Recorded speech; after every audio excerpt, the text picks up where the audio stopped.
How's it going, people? Welcome to this week's edition of the Locker Room right here on Top 6 Fan TV. A fantastic weekend of English Premier League action involving the top six, or traditional top six, should I say, ensued, and a dramatic round of results all around. Fantastic. Arsenal man David Garner joins us today. Musem, the man from Old Trafford, or should I say Old Trafford, does join us today, and I'm sure one or two others may just jump in.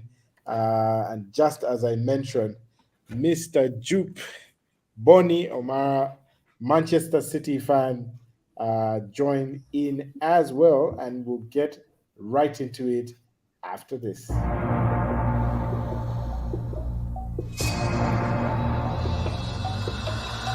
Bukayo Saka! Anthony! Support from Aubameyang! There goes Haaland. He's on.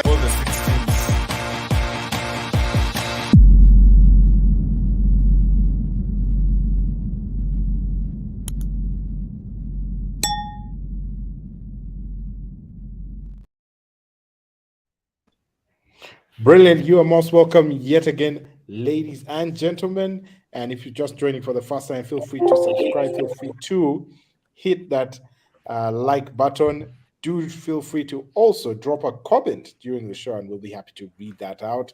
Welcome, David, as I mentioned. You are most welcome, Musem, Manu Man, and Bonnie Omara, otherwise known as Jupe, from the Manchester City side. I can see your lighting is quite limited.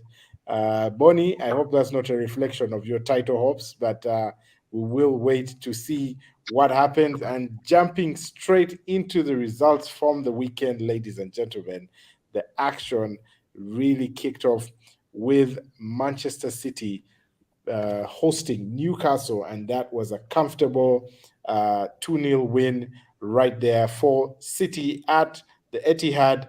Bonnie, what did you make of that performance for Manchester City? They kept the pressure up on Arsenal, who are to play a little bit later. What was your take on that result?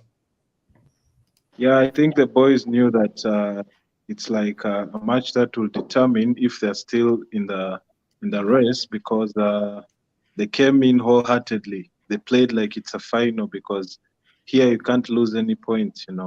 Arsenal is serious. The boys are focused. They're on good form. So the boys came in wholeheartedly willing. Yeah, and mentally, I would say they were okay, because the pressure was there. It's not like the previous game where I think the Champions League game where they were kind of down and all that, they're attacking. This time they are really brilliant. Fantastic.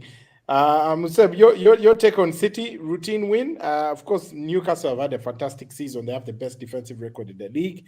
But Manchester City are hitting peak form right now.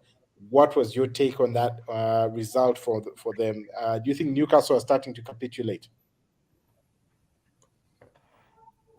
Well, the season gets tougher, towards the business end. So for Newcastle, it's going to be tight to keep that top four.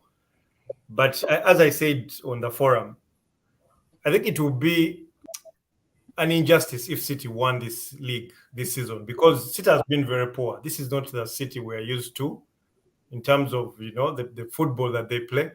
It's not all that. It's better than most, but it's not all that. So it will be an injustice if actually City win this league, because it devalues the league. It means that City can be poor and still win the league. You understand? So as much as I hate to say this, it would be justice if Arsenal won the league, because they've played the best football.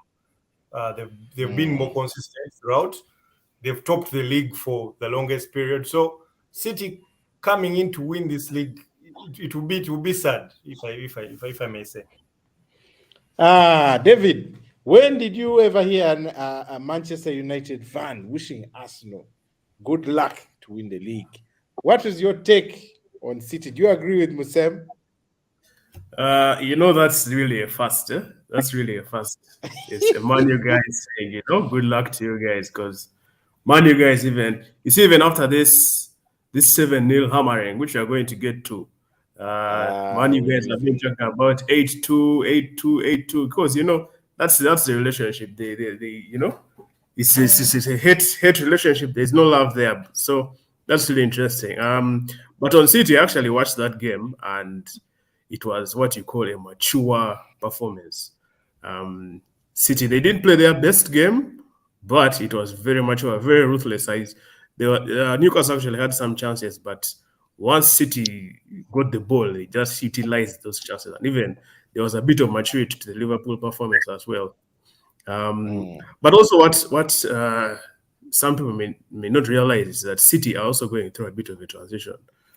This is the first time they've had a proper number 9, in Haaland, that type of player. So it's a bit of adjusting, a bit of a learning curve.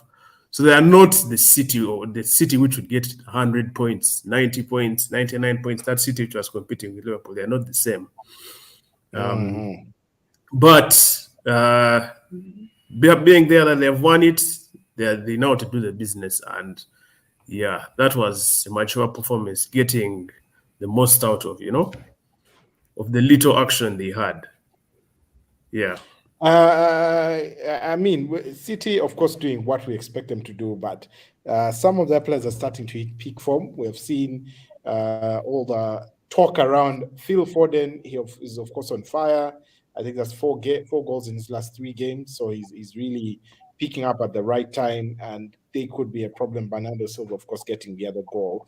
KDB is back playing, but it's also interesting times in the UEFA Champions League for them. So it's going to be crunch time for them.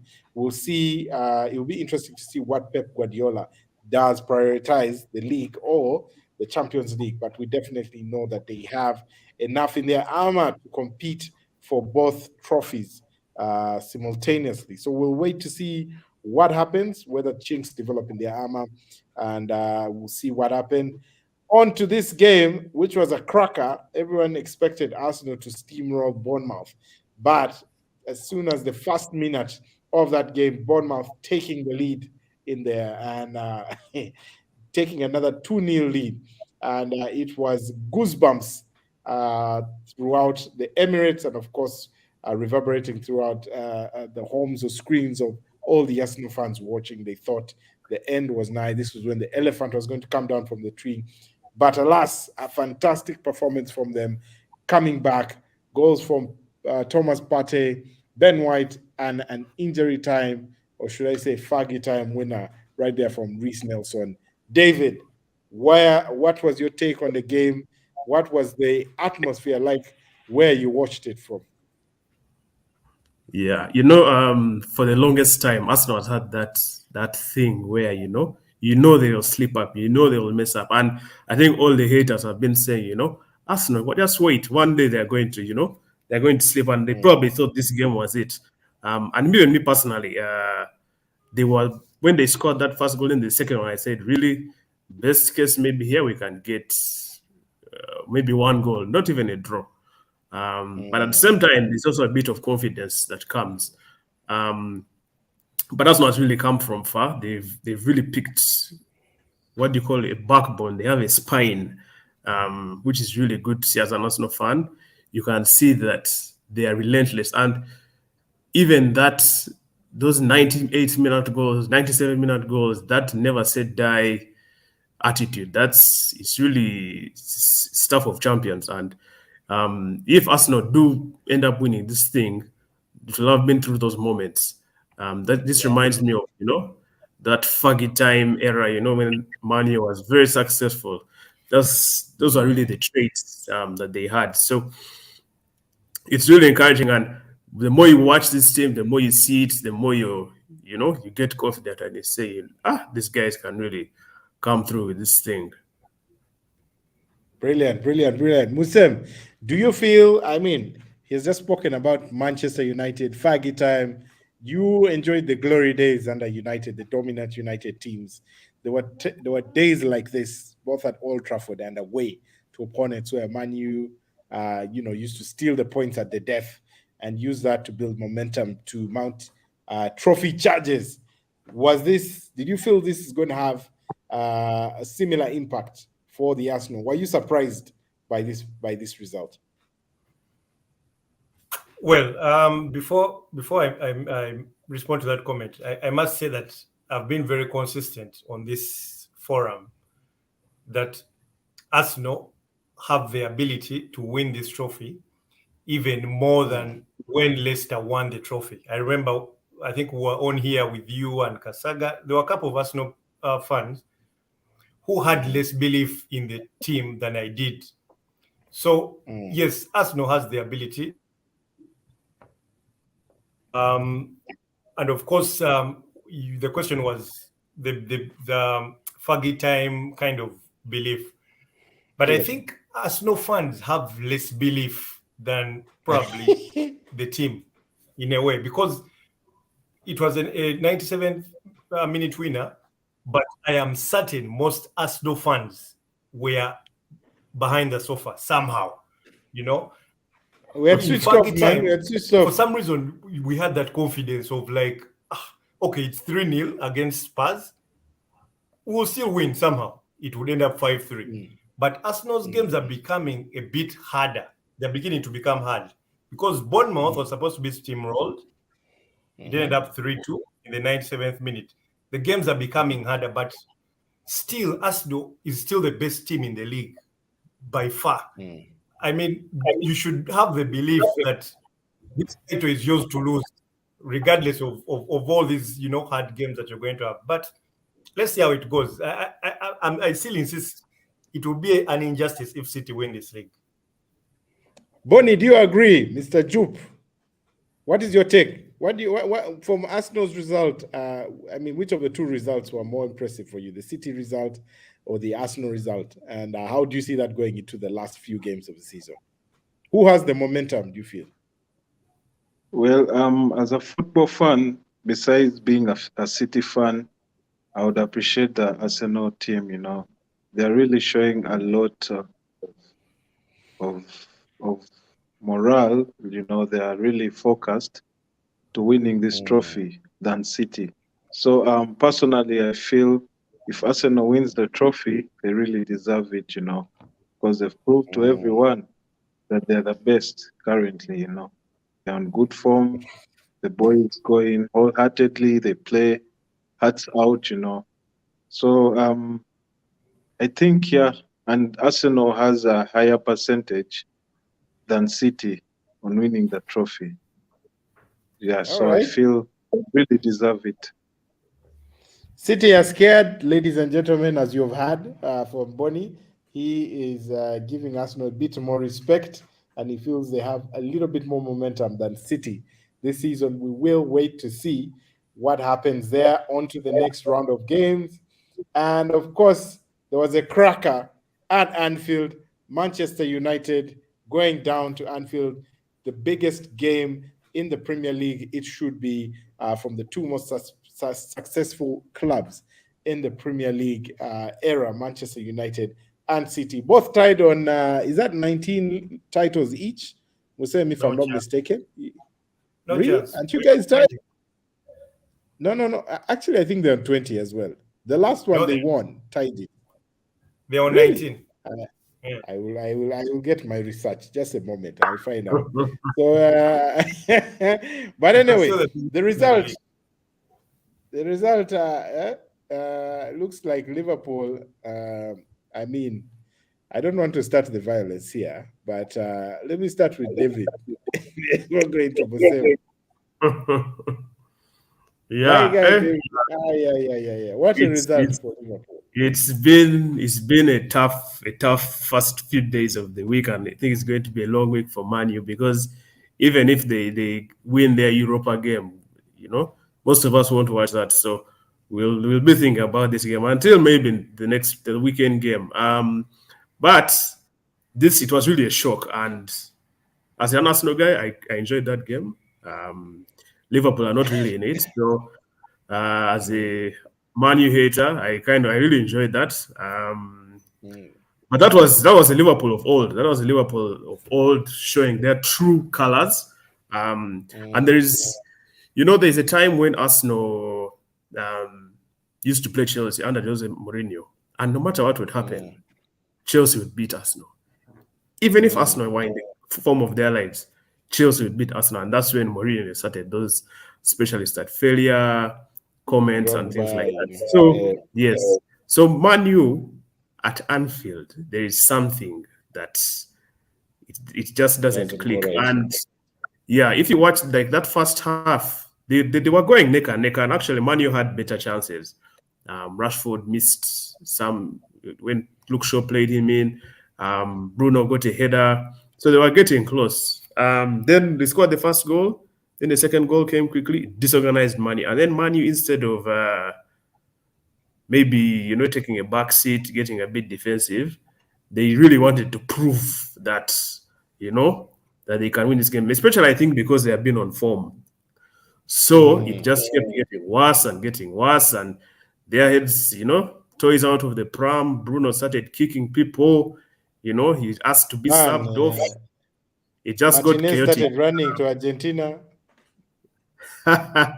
Yeah.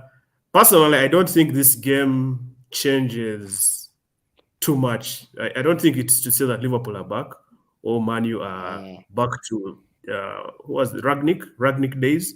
I don't think it has changed all that. I think it was a one-off. I do think that Liverpool are getting back to a better place because they started a lot of injuries. They're going through a transition period, new players here and there. But for Man U, I think it showed there are certain weaknesses that can be exploited. And I know Ten Hag is a smart man and he's going to work on those things. And Pano beat those guys into shape. Indeed. So as a Man U guy, be worried. Indeed. Musem, your take as an honorary Man U stakeholder from back in the day, flash in the pan, or rather a blip. I also think it is a bit of a blip. I think United will come back quite strong. But what was your take on, first of all, the result and what it means for Manchester United right now, especially the race for the Champions League? Because that result actually pulls Liverpool into the running for the Champions League spots. They, if you look at the table, ideally, Liverpool are now in 5th place, 25 games played, 42 points, one behind, one game. They played one game less than Spurs. Spurs are on 45 points, that's 3 points ahead, but we know Spurs are not in great form. Manchester United in 3rd place, 25 games played, same as Liverpool on 49 points. And they are, if you look at that gap, that is a 7-point gap between Liverpool and Manchester United. But we have, 13 games to go to the end of the season. So it could be an interesting last few round of games. Musem, your take on the game and the implications for the top 4 race. Okay, another thing to note is that, Matthew, I've been dying to get back onto the forum, but you would make sure I don't come on because United was doing well. Now that we've lost, be on here. But that's only because I'm one of the most level-headed United fans. You've seen on the group, some people want Ten Hag to be sacked. You know how the likes of Mulindwa. World and all those things. But this is a freak result. It has happened. I think every season there's a freak result that happens. Liverpool was steamrolled by Aston Villa a few seasons ago. And then they ended up being second or very close to winning the title. So it's a freak result. And also the other thing that I mentioned on one of the forums is if you look at the events, Liverpool kind of prepared for this game more than United. United played literally 3 finals in the last 3 games. Those 2 games against Barcelona are literally Champions League kind of quality, because I don't think in Europe there's going to be a bigger game than Man U Barcelona. The tie that just, of course, if Arsenal and United play the final in Europa, it will be big because of the kind of media we consume and things like that. But those 2 games against Barcelona were very big ties. And then they go on and play the Carling Cup, okay? So mentally, United had played 3 finals in a way. And it's so unfortunate that then the Liverpool game comes on next. It was hard for all those players to be at the same level as Liverpool in terms of mental preparedness to put in such a big game.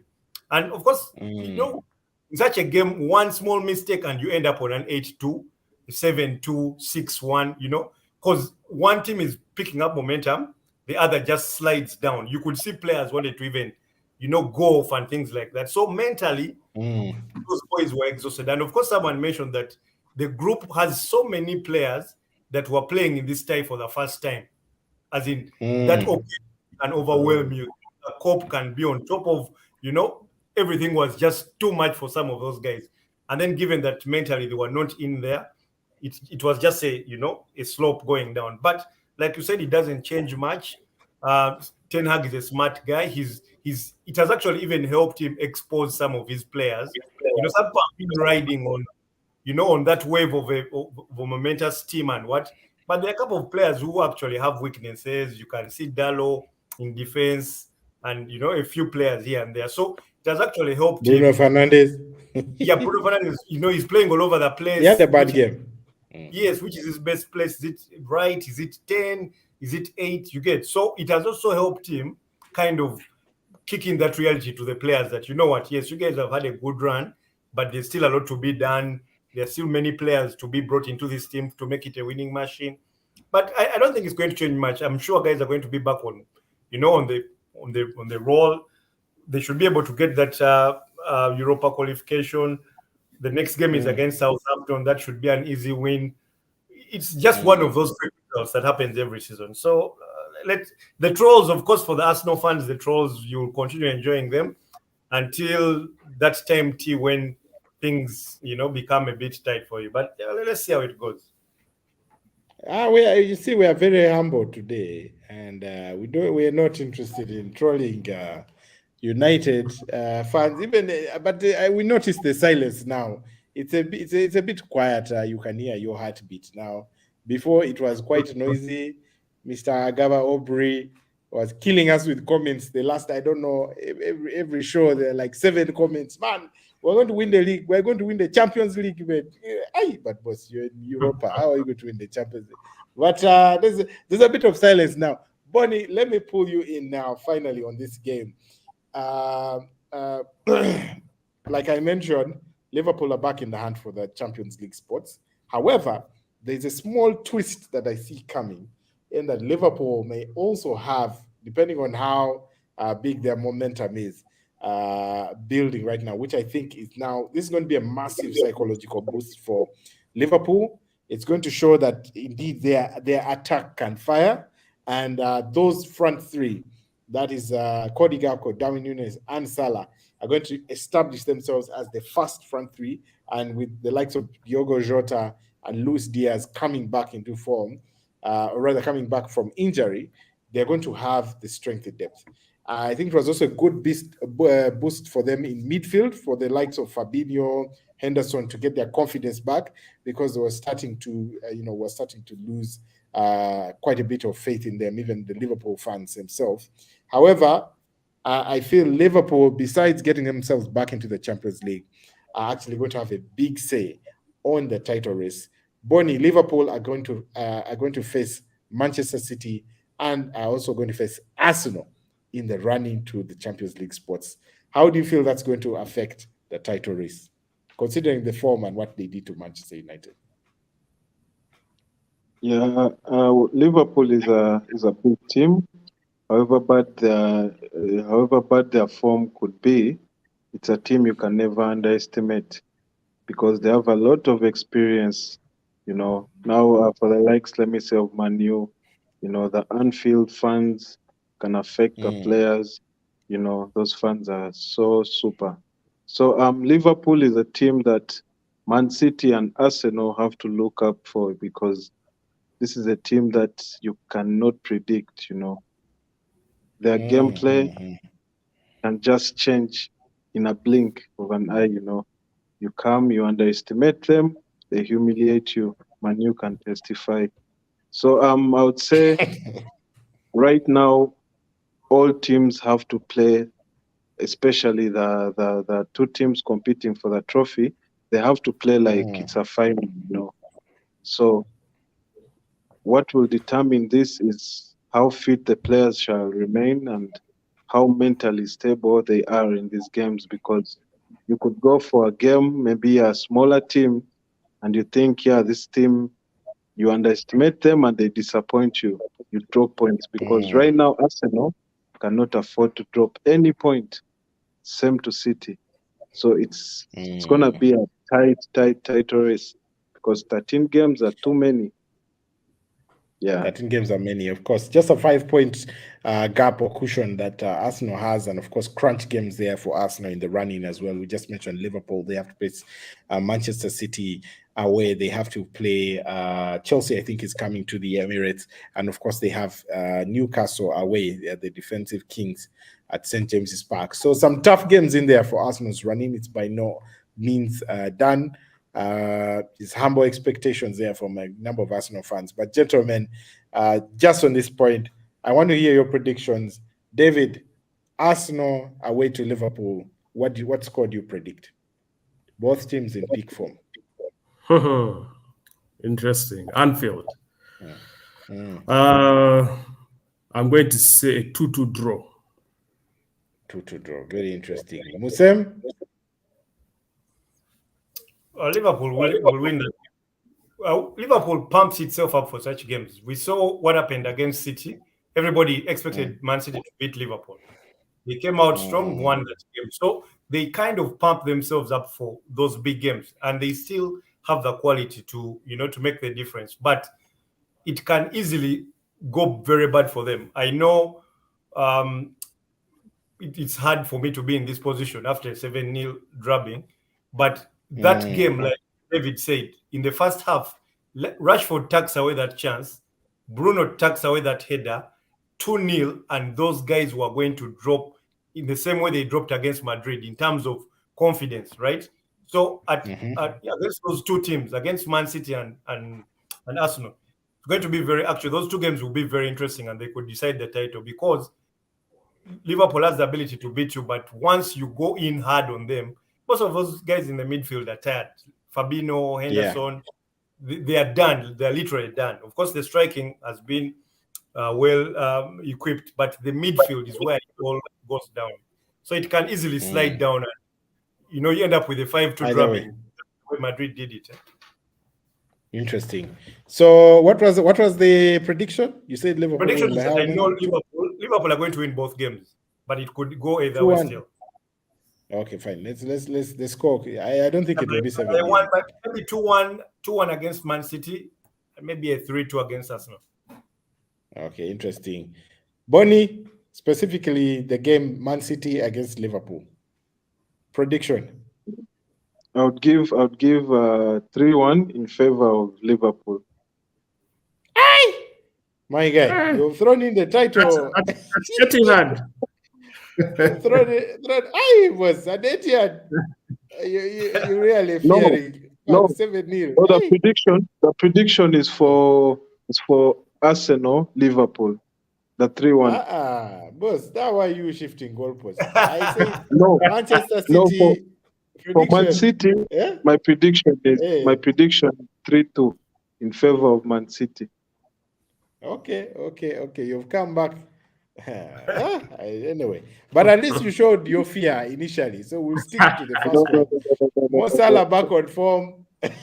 Of course, we don't want to see this, but this man becoming, I think, the leading scorer, Liverpool's leading scorer. He broke Robbie Fowler's record in that game. Of course, the likes of Ian Rush, John Barnes behind them as well.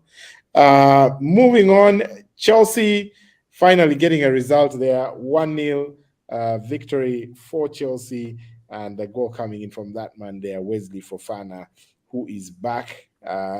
Chelsea under Graham Potter finally getting a result, and you could see what it meant to their manager. Their mid-table, I won't really, I mean, I don't see them breaking into the top 4 contention, but perhaps the top 6 side if they can put a run together. So Chelsea putting Leeds to the sword, but that result leaving the boys in blue at 10th position, and of course the last guys in the top 6, Tottenham Hotspur losing away to Wolves Wolverhampton Wanderers 1-0 in there. The inconsistencies do continue for Spurs right there. Gentlemen, we have Champions League tonight, and we do have Chelsea playing Borussia Dortmund, and then in the other one, Benfica playing Club Brugge in the or rather the second legs of that tie. Tomorrow, the action does become quite serious as we have Bayern Munich welcoming Paris Saint-Germain, and then you have Tottenham Hotspurs welcoming AC Milan to the Tottenham Hotspur Stadium. We'll wait to see how that pans out. Gentlemen, thank you for joining. At this point, I'd like to bring this to an end, ladies and gentlemen. If you've been catching the show, feel free to drop a like, feel free to drop a comment, feel free to subscribe as well. Thank you for tuning in. Gentlemen, have a great rest of the week. We'll see what happens over the weekend, perhaps just to touch on the fixtures coming up over the weekend for the top six. Bournemouth welcome Liverpool. That should be an interesting game. Liverpool on current form, you expect will demolish Bournemouth. Leicester City hosting Chelsea. Tottenham Hotspur hosting Nottingham Forest. Manchester City going away to Patrick Vieira's Crystal Palace. That should also be quite interesting for the boys right there. And those are Saturday games. Sunday, Arsenal face a tricky away tie at Craven Cottage to Fulham, and Manchester United will have the chance to put Southampton to the sword and recover from that awful defeat away to Liverpool. They face Southampton, and that should really conclude the ties for the next round of fixtures. It's getting to squeaky bum time, ladies and gentlemen. David, thanks for joining. Bonnie Jupe, Manchester City fan, thanks for joining. And Musem, a Man United fan, welcome for joining. I wish you all a good week. We'll catch up next week, same time, same place. Cheers and stay safe.